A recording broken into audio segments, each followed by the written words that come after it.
Shabbat Shalom, everybody.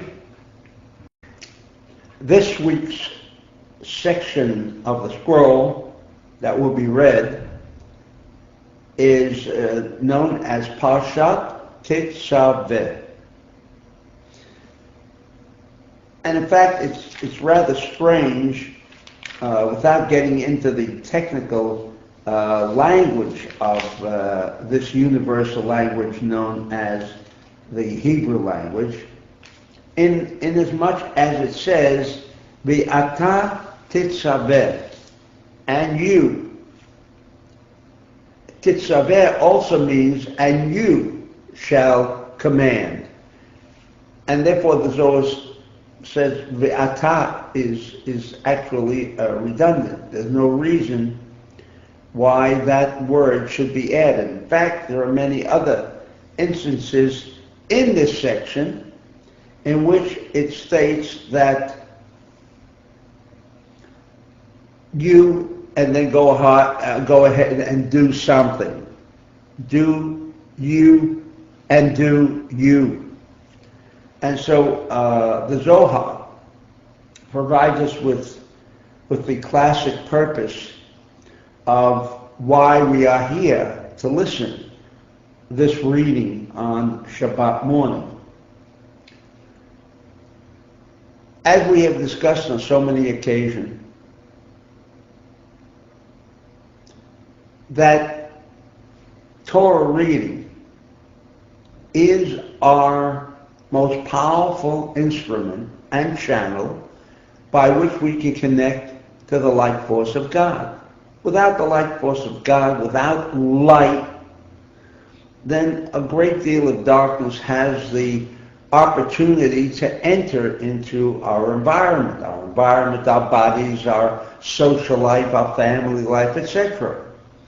And so every function from a Kabbalistic perspective that takes place in what I call not the synagogue, but the war room, which is more appropriate as a definition, that we understand that when we have come here this morning to listen to, again, something that we had discussed last week, the creation of the clothing, ornaments that the high priest in the temple or tabernacle would be wearing. Now, frankly, for you, and including myself, I couldn't care less how to create the clothing for the high priest, no less than what we discussed last week, insofar as the building, the creation of the tabernacle, something which already doesn't exist, never will exist. And there we come to listen to something that actually has not, on the surface, any pertinent value to my daily life. And the answer is, again, that the reading of scroll, Torah, Shabbat in the morning, in a war room, is to provide us with the opportunity to connect with the light force. And this week, in fact, is very powerful. Why is it so powerful? What does the clothing have to do with being powerful? Well, to begin with, the first idea that I'd like to share with you is, how many verses do we have again in this week's reading? The answer is 101. 101 for the Kabbalists, and hopefully for all of you who have been attending these war room events, that 101 is the angel Michael. Sharing concept. And so the moment that we attribute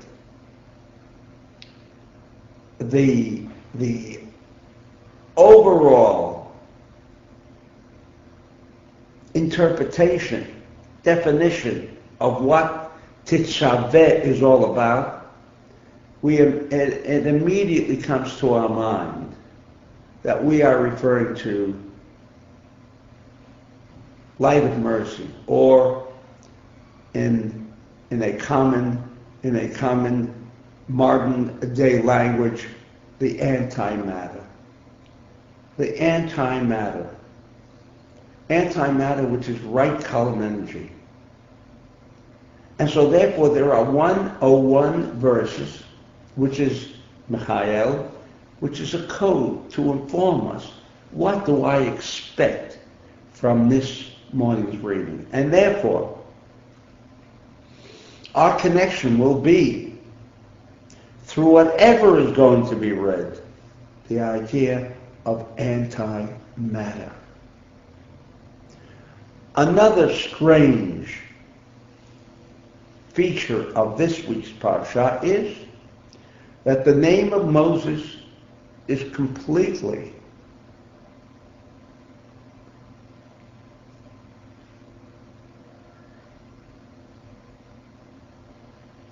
ignored. Whereas in almost every section of Shemot, names, his name, since his birth, has always been included in a reading. And yet, in this most powerful reading for the idea of antimatter, which I have already explained on so many other occasions, but remember, antimatter is the only force, the only power as a vehicle for the light force of God that can remove the limitations of matter, namely time, space, and motion. And we can eliminate time, space, and motion, my friends. We have literally removed all forms of chaos. And so this is what Torah reading is giving us and providing us with this morning. The opportunity of having the establishment of the vehicle, the channel by which antimatter can be channeled to us. And so therefore, this coming week should find our lives to a great degree filled with less random and more of antimatter. And what we learn with the absence of the name of Moses is that to indicate that that which is more concealed usually reveals more. Kabbalistic dictum. When you reveal, you limit. When you conceal, or totally as it is in this case of this week's reading, and you've concealed the source, the root of all of our knowledge, of all of the availability of tools, disciplines that Moses provided for us, that in his absence, in his concealment, there is something very special going on here, meaning greater revealment. That is the rule. What you reveal, it's no less than if I have a thought and then I ultimately translate that into words. There may be 1,000 people listening to my words, and then there could be 1,000 different opinions as to what I meant or what I said. However, if everyone could directly connect to my mind the thought that I intended to share, and not have to go through the limitation of words, then understand more can be revealed. So it is the absence of the physical material, the physical forms of channel, which also includes, in fact, at its highest form of channeling, which is, of course, the universal language of the Hebrew letters. Even there, what is not revealed, what is concealed, will provide us with a higher, much higher level of revealment, providing us with this most vital aspect of life, of the tree of life.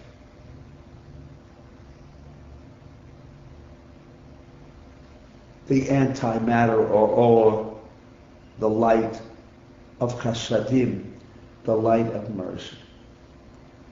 Now, there are many aspects here that, and I would like to touch upon one of them, and that was the Urim V'Tumim, that I have written much about in my writings. This was the breastplate that, surprisingly enough, whatever question was directed towards this breastplate, the answer was always forthcoming. Almost like a computer, except a computer can only amass for you information, and then the decision is left to the receiver of this information.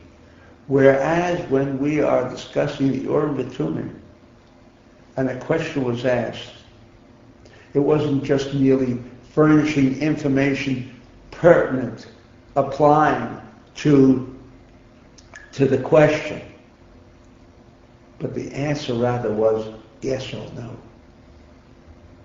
Or do it this way, do it that way. It was very, very precise. An amazing contraption, far superior to anything that is presently available. And so we have this additional tool, the Urim V'Tumim, and every aspect of the clothing of the high priest and of the priestly family. What does clothing mean? Well, for most it means designer clothes. For others it means keeping warm.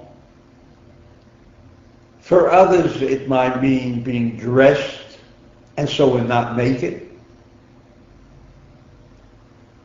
And that in fact reminds me of something that I've always used on occasion, that in order to reveal ourselves, normally, to reveal ourselves to the public, I've got to conceal myself. I've got to get dressed. In a raw, naked state is not the way you become revealed. That's for the privacy of your own home. So here you see that paradox on a very literal level. And so, but what is the Kabbalistic interpretation of clothing? And so Rabbi Azar in Rabbi Ashlok's treatise on the 10 luminous emanations, states that clothing, all forms of clothing, have the potential to act as a channel for the last dimension of Malchut, the ultimate channel by which the light force of God becomes manifest, where this antimatter begins to operate.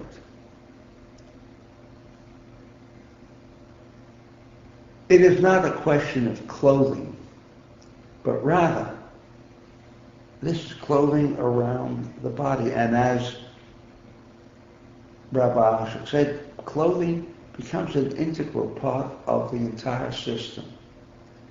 You have bone, you have the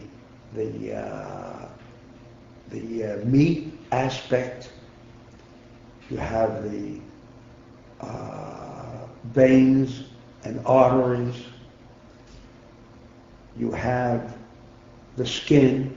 All of these aspects are not merely placed to act in whatever position they are for a functional purpose. They contain particular energies. And so therefore, when we learn about the bone structure, and which is not what I'd like to discuss here at the present, but just to give you an idea how the Kabbalists observed and reviewed every aspect that exists on the physical level, because everything is about energy. Everything that we feel, touch, see is our opportunity to become acquainted with the things around us. It is the lack and ignorance of our environment that has created so much chaos, because we don't know the intrinsic structure, like the bone. Bone is chachma. Bone is chachma. The bone structure, the 248 joints that exist in the human body, they all represent something. The bone is the highest level, and therefore it produces the immune system. Then comes the veins and arteries. They represent the Bina's sphere of consciousness. And then you have the meat of the human being, which represents Zerampin, and then ultimately, insofar as the body is concerned, you have clothing after the finale of this body. How each aspect of our environment, of our very existence, the human body, each one contains, and that's what keeps it moving, that's what keeps it functioning, is related to an aspect of a level of particular spherotic consciousness. And so, in this Parshat, everything is directed to enhancing the malchut, this physical reality, enjoying as the ve'ata, says the Zohar, bringing, and this is the ultimate of what we hope to achieve today, this morning, and that is to bring and join and permit the infusion of the tree of life consciousness, the flawless universe, becoming merged with every aspect of the physical reality, so that the physical reality now is bonded, because of this reading this morning, is bonded with that flawless universe, and how much we need these opportunities to remove chaos from our lives. Shabbat shalom to all of you.